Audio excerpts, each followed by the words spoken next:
ሰላም ያስረገዛትን ሰው እንድታገባው ወይዘሮ ማዛ እያስገደደቻት ነው። ስልኩንም እንድትሰጣት እንግዲህ አፋጣ እየጠየቀቻት ነው። ሰላም ጤና ስጥልኝ ውድ የዚህ ቻናል ተከታታዮች እንዴት ናችሁ? እንኳን ወደዚህ ቻናል በሰላም መጣችሁ እያልኩኝ በጣም ምርጥ ብዙ ትምህርት የሚሰጠው ወቅቱን የሚመስለው ዳጣ ድራማ ይዤላችሁ መጥቻለሁኝ። እንግዲህ ዳጣን ድራማ በተለያየ መልኩ ከፋፍለን እናየዋለን ማለት ነው። እኛ ዳጣ ያለ ቤተሰብ ከልጅነቷ ጀምራ ራሷን እየተቆጣጠረች ኃላፊነት ወስዳ ራሷ ያለ እድሜዋ ብዙ ነገር ደርሶባት እንግዲህ ተቆጣጥራ እዚህ ደርሳለች። ሌላ ደግሞ አቢጌል በቤተሰብ እንክብካቤ ምንም ሳይጎልባት ማወቅ ያለባትን ግን ሙሉ በሙሉ ሳታቅ ሁሉም ነገር ራሷ ማድረግ እንደምትችል ብር ሁሉም ነገር እንደሆነ ተደርጋ የተሰራች ሰው ናት። በሌላ በኩል ደግሞ ውሃ ማለት እውነትም ውሃ የሆነች በእድሜዋ ልክ የማታቅ ግን የቤተሰብም የእህትም የማንም ትኩረት ያልተሰጣት በሰራተኛ እጅ ያደገች ግን ምንም የማታቅ ትምህርት ቤት የምትመላለስ የምታወራው የምትበላው ምሳና ቁርስ ለይታ ማታቅ ልጅ ናት። ሌላ ደግሞ ናታን በጣም ጎበዝ በማንበብ ሙሉ ሰው የሆነ ብዙ ነገሮችን የሚያቅ አስተዋይ ብልህ ሰው ነው። ሌላው ደግሞ አቶ ደረጀ በጣም አስተዋይ ብልህ ሰው ነው፣ ግን ሙሉ ትኩረቱ ስራው ላይ ያደረገ ሰው ነው። ከዚህ በፊትም እንግዲህ በአንድ ቀን ስህተት የወለዳት ልጅ አቶ ለብዙ ዘመናት ለ18 ዓመት ያክል ደስተኛ ሳይሆን ግን ባልጠበቀውና ባላሰበው መልኩ መታ ሰርፕራይዝ ያደረገችው ሰው ነው። ወይዘሮ ማዛ ደግሞ በብዙ ነገሮች የተወጠረች ሰው ናት። አቢጌል በጣም አዋቂ ብልጥ ናት። ራሷ አትጎዳም፣ ብዙ ነገር ታውቃለች ብላ ታስባለች። ግን ያው እናት ልጆቿ ሁሌም ሙሉ እንደሆኑ ታውቃለች፣ ግን የጎደለባቸውን ነገር ማየት አልቻለችም። አቢጌል በጣም ብዙ ነገር ይጎላታል፣ ግን ያ ነገር ለማዛ ሊታያት አልቻለም። እሷ በምትፈልገውና በምታየው ነገር አድርጋ የሳለቻት ልጅ ናት። ሰላም ደግሞ እድሜ ልኳ ሰራተኛ ሆና እናም ደግሞ የልጅነት ልጇ ማለትም ዳጣ በማታቀው ባልፈለገችው መልኩ ተነጥቃ እንግዲህ ትመጣለች ከዛሬ ነገር ብላ ስትጠብቅ የኖረች እድሜዋ ያቃጠለች ሰው ናት። አሁንም ቢሆን እንግዲህ ለመጨረሻ ጊዜ ዘሬን መተካት አለብኝ ከማንም ቢሆን ልጅ መውለድ አለብኝ ብላ ያረገዘች እናም ያስረገዛትን ሰው ማግባት የማትፈልግ ግን ልጇ ራሷ ማሳደግ የምትፈልግ የምትኖርበት የሰራችበት ቤት ላይ ልጅ ሆኖ እንዲያድግ የምትፈልግ ሰው ናት። ወይዘሮ ማዛ በጣም ትልቅ ሀሳብ አንስታለች ስለ ሰላም ልጅሽን ብቻሽን ማሳደግ አትችይም። አንቺ እናት ነው መሆን የምትችይው፣ ግን አባት መሆን አትችይም። አባት የጎደለው ልጅ አባት መሆን አይችልም። እናቱን ነውና የሚያውቀው እናቱን ነው የሚመስለው። ቆሞ መሽናትን አያውቅም፣ ቁጭ ብሎ መሽናት እንደ እናት። ምክንያቱም የዘመኑ ሴቶች ታዋቂ ነን የሚሉት ማለት ነው፣ አዋቂ ሳይሆን ታዋቂ ነን የሚሉት ይሄ ሲንግል ማም የሚለውን ሀሳብ እንግዲህ እንደ ትልቅ አጀንዳ አድርገው ሚዲያ ላይ ሲያወሩት ራሱ እንሰማለን። ግን በአባት ያላደገ ልጅ እንዴት አድርጎ ነገ አባት ሊሆን ይችላል ብላ እንግዲህ ነግራታለች። ይሄ ትልቅ ሀሳብ ነው። እናም በጣም አስተማሪ ነው። አባቱን ፈልጊ፣ ያለ አባት አያድግም፣ ዲቃላ ሊባል አይችልም። እንግዲህ ዲቃላ እየተባለ ከልጅነቱ ጀምሮ ማደግ የለበትም። አንቺ የምታወጪው ወጪ የለም፣ አንቺ ካስፈራሽ እኔ ያናግረዋለሁ ብላታለች። ዳጣ ደግሞ ከናታን ጋር ያላትን ግንኙነት እንግዲህ ናታን በጣም አፍቅሯታል። ወይዘሮ ማዛና አቢጌል ባሏ እንዲሆን፣ ወይዘሮ ማዛ ደግሞ አማቿ የልጇ ባል እንዲሆን በጣም ይፈልጉ ነበረ።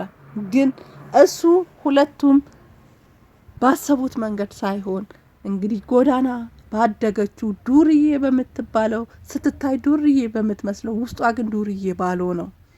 ለሁሉም የምትንሰፈሰፍ ለሰራተኛ እንኳን እግር የምታጥብ ከሰው ጋር መኖር የለመደች የሰው ጣዕም የገባ ሰው ናት ዳጣ። እና ግልጽና የምትፈልገውን ነገር በቀጥታ መጠየቅ የምታውቅ የለመደች ልጅ ናት። ያ ግልጽነቷ ለሱ ስቦታል፣ ከምንም በላይ ማርካዋለች። እናም እሷ ግን አሁን በዛ ውስጧ በጣም ብዙ ጥያቄዎች አሏት። እናቴ ማናት? በህይወት አለች ወይ? እና ለምንስ አልፈለገችኝም? ምንድነው ችግሯ? እንግዲህ ይሄ ሁላ ጥያቄ አባቷን ስትጠይቅ ጊዜውን ጠብቂ፣ ጊዜው አሁን አይደለም እየተባለች ነው። እናም ግራ በመጋባት ስሜት ውስጥ ናት። ስለ ፍቅር ምንም የምታስበው ነገር የለም። ገና ከመጣች ቀን ጀምሮ አቢጌል ናታንን እንደምትፈልግ በናታን የመጣባት ሰው ልትገል እንደምትችል ነግራታለች፣ አስጠንቅቃታለች። እና ወደ ናታን ማየት አትችልም። ምክንያቱም ቤተሰብ የናፈቃት ሰው ናት። ቤተሰብን ማጣት አትፈልግም። ከነሱ መለየት አትፈልግም። ከአቢጌል ጋር ተጣላች ማለት እዛ ቤት እንደማያኖሩ አታውቀዋለች። እና ከሷ ጋር መጣላቱን አትፈልገውም። ሰላምን ደግሞ ናታን ከዳጣ ጋር እንዲሆን በጣም ትፈልጋለች። በወጣ በገባ ባገኘችው ቁጥር ስለ ዳጣ ተናግረዋለች።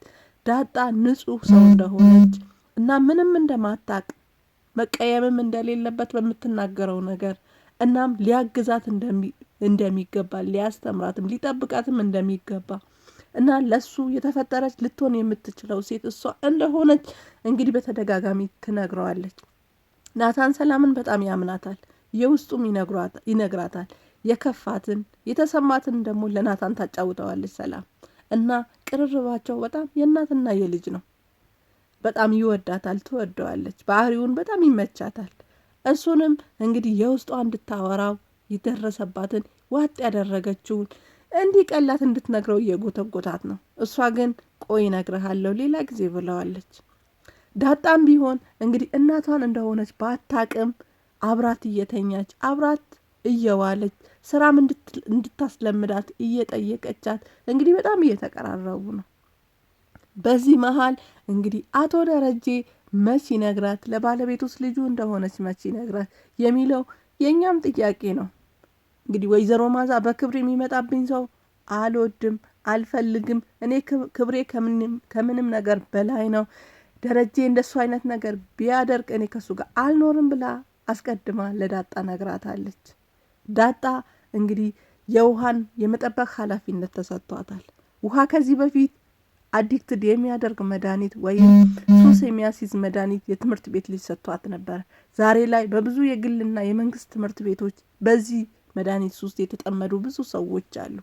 እናም ወላጆች ለልጆቻቸው ትኩረት እንዲሰጡ የሚውሉበትን የሚያደርጉትን ነገር እንዲያደርጉ ያስተማረን ፓርት ነው።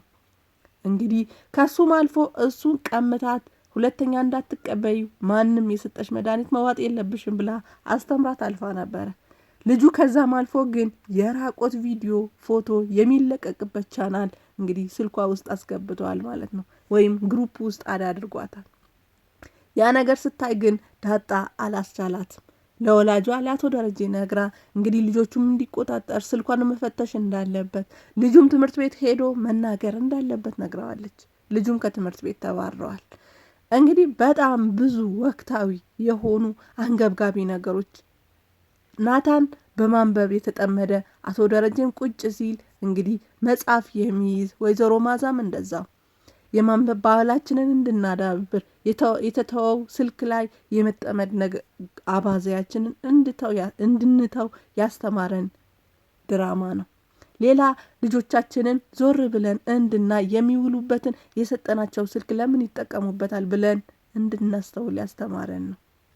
ሌላ ትምህርት ቤት ምንድን ነው የሚደረገው? ልጄ ዛሬ ምንድን ነው የተማረው? ከማን ጋር ነው የሚውለው? ወይም ደግሞ ለልጄ የምነግረው ነገር ምንድን ነው? ከእሱ ጋር ማውራት ያለብኝ ነገር ምንድን ነው ብለን ዞር ብለን እንድናስተውል ያደረገን ድራማ ነው።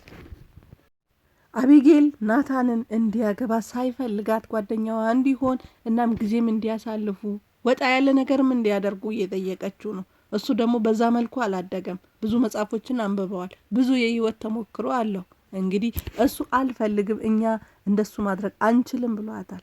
ናታንም ዳጣን የውስጧ ፍላጎቷን ለማወቅ አሁን ላይ አዘውትሮ ከአቢጌል ጋር እየሆነ ነው። ያ ነገር ደግሞ ሰላም አልወደደችለትም። ዳጣን ለማስቀናት ብለህ እንደሱ ማድረግ የለብህም።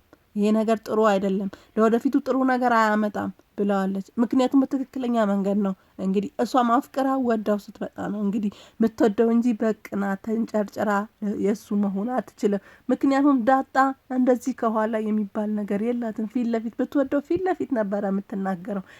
ያ ባህሪዋን ግን መረዳት አልቻለም ናታን። እናም ወይዘሮ ማዛ ልጇን ያልሆነ ነገር ውስጥ ከታታለች። ሳይፈልጋት እሱን ፈልጊ፣ ወደሱ ተጠጊ፣ አጫውቺ እያለች ሌላ ነገር እንድታስብ አድርጋታለች። እና አሁን ላይ እሱ ነገር እየጎዳት ነው። አቢጌል እሱ የተጠጋ ከሱ ጋር ያወራ የሆነ ነገር ቤት ውስጥ በተፈጠረ ቁጥር እንግዲህ እሷ ዋና ተቆርቋሪ ፈላጊ ሆና ለችግሩ ትክክለኛ መፍትሄ ሳይሆን ስሜታዊ መፍትሄዎችን እየፈለገች ነው። እናም ነገሮች ገና ለገና ምን ይፈጥራሉ፣ ምን ያመጣሉ፣ ቤተሰብስ ላይ ምን ተጽዕኖ ያመጣሉ የሚለውን ነገር እሷ ጋር የለም፣ አይመለከታትም። እንደዚህ አይነት ነገሮች ደግሞ የቤተሰብ ህልውናን ያቃውሳሉ። ምክንያቱም ነገሮች በትክክለኛውና በወቅቱ ነው መልስ መሰጠት ያለባቸው ብዬ አስባለሁ። እናም በጣም ብዙ ነገሮች እናውራ ከተባለ በጣም ብዙ ነገሮች የሚያነሳ የሚያስተምር ድራማ ነው። እኔ በጣም ተመችቶኛል። አብራችሁኝ ስለነበራችሁ ከልብ አመሰግናለሁ።